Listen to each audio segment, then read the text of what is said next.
It's hard to believe it's already the end of June, and I feel like I'm just getting started on my reading for the year. I've been reading all year long, but life has been lifing, so I haven't read as many books as I usually have at this point. But that's okay. So let's get into the mid-year freakout tag and talk about some of the highlights and lowlights of the first 6 months of the year.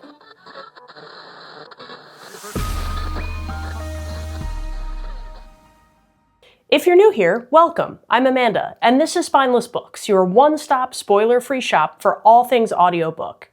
Every Sunday, I release a new spoiler-free review, and I read pretty much every genre except maybe romance, so if that sounds like something that's appealing to you, check out my other videos and maybe consider subscribing. Question 1, the best book you've read so far this year. I'm not really sure why this tag starts out with the hardest question, but I'm gonna have a tie between 3. I'm not ready to decide the best book so far, but all 3 of these were great contenders. The Eyes and the Impossible by Dave Eggers, Ron Rindo's Life and Death and Giants, and Horse by Geraldine Brooks. They could not be more different from one another, but all 3 are reads that have stuck with me really aggressively and I really enjoyed, so I would imagine these are definitely going to remain in my top 10 for the year. Question 2, best sequel you've read so far this year. Well, this is pretty easy because I haven't read any, so I'm going to use sequel authors if that makes sense. I have read a second Robbie Arnott book called Dusk, and I've also read another TJ Klune book called We Burn So Bright, both of which I thought were great reads. Question 3, what's a new release you haven't read yet but want to? Sublimation by Isabel J. Kim has definitely piqued my interest. Land by Maggie O'Farrell has as well, and Ann Patchett's most recent book, Whistler, is also on my list. I'm also interested in The Heirs, and I'm going to butcher this name, so I'm going to try to just read it out and see how I do, but by Farida Abike Iyamide. I think I got that right. Anyway, The Heirs sounds really interesting to me. Question 4, what's your anticipated new release for the remainder of the year? I have several in this boat. I'm really looking forward to Taipei Story by R.F. Kuang. I felt a little disenchanted by her last book, Catabasis, so I'm really curious if I'm going to feel the same way after this one, but I'll give it a shot. I'm also hoping it's not as long as many of her books are, because I could use a short one from her. I'm also interested in the next book in the Impossible Creatures series by Katherine Rundle. It's called The Never Fear. I think this series is so underrated and needs way more hype, and I am eagerly awaiting the release of the 3rd book out of 5. I'm also really excited about The Pirate Queen, which is the new book coming out from Ariel Lawhon. She wrote Frozen River, as you may recall, and I think that book was just outstanding. So I'm really hoping that she's going to continue the wave of good writing, and if so, I will be all over that one. I can't wait. Question 5, the biggest disappointment this year. I have one that's a real standout as a big disappointment, but I'm going to add an honorable mention to this category. My standout is Guards by Terry Pratchett.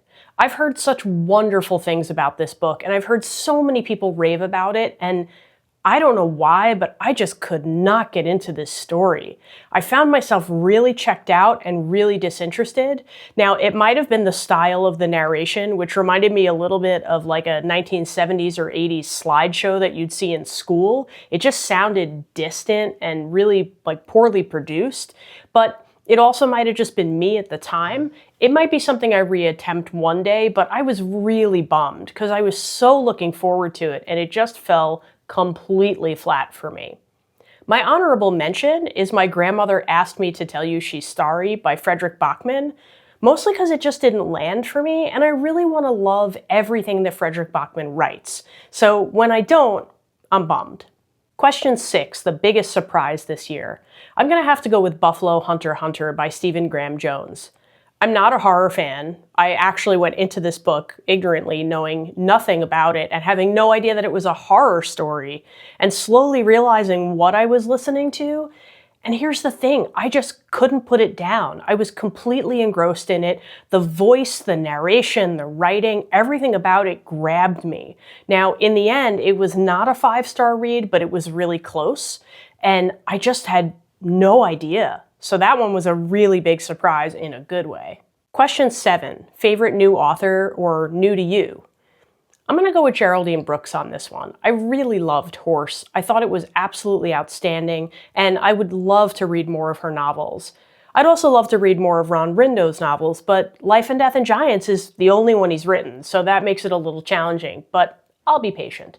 Question 8, newest fictional crush. Maybe this is a weird answer, but I'm gonna go with Bud Stanley. He's the main character in I See You've Called in Dead. The book is not the most uplifting. I mean, it has some very heartfelt moments, but Bud Stanley is basically a really bored and depressed obituary writer.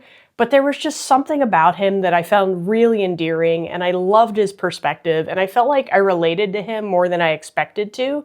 So he was probably the most charming character I've read all year, and I think I have to give him my crush vote. Question 9, my newest favorite character. This one for me is easy. I'm gonna go with Johannes from The Eyes in the Impossible. For those of you who are not familiar with the book, Johannes is a dog living in a park, kind of like Central Park. And he's just really crazy. His point of view is amazing. The gumption with which he lives life, running full speed at all times, is amazing. And I just really loved listening to a story told through a dog's eyes. I found him to be special and unique and really unforgettable. Question 10, a book that made me cry. I don't know that there was any one particular book this year so far that has made me really outright bawl, but there have been a few where I have kind of felt sad at moments, but I think the one that comes to mind most readily is We Burn So Bright by T.J. Klune. I found the ending really moving, and I might have been snotting just a little bit as I finished the audiobook, but T.J. Klune has that power over me, so that one's kind of no surprise. Question 11, a book that made you happy. Maybe this is a cheap shot, but I'm going with Theo of Golden. I know it's not for everybody. I know some people think it's way too saccharine and maybe even too religious. I did find the book spiritual, but I think you don't have to read it from a religious perspective. And I just think it was a feel-good story that isn't a lot of what we're hearing these days. So I enjoyed the little break from reality to live in a bubble of happiness for a short time. Thank you, Alan Levy. And I think this one did make me happy, so that's my vote. The most beautiful book you've bought this year. This is a tough one for me because truthfully, I try really hard not to buy books. I do, of course, occasionally buy them, but I'm mostly buying audiobooks, so I don't have a physical copy in my hands, and it doesn't really mean something to me to have that physical copy. There are exceptions to that rule, of course. Sometimes I will buy things like, for example, I'm buying the Impossible Creatures series books as they come out, but those are also highly decorated books, and I really like the look of them. But most books for me, unless it's like a reference book for something I do professionally, I tend not to have a physical copy, and even then, I love having a digital copy, so I'm gonna just bow out of this one. What books do you need to read by the end of the year? All of them?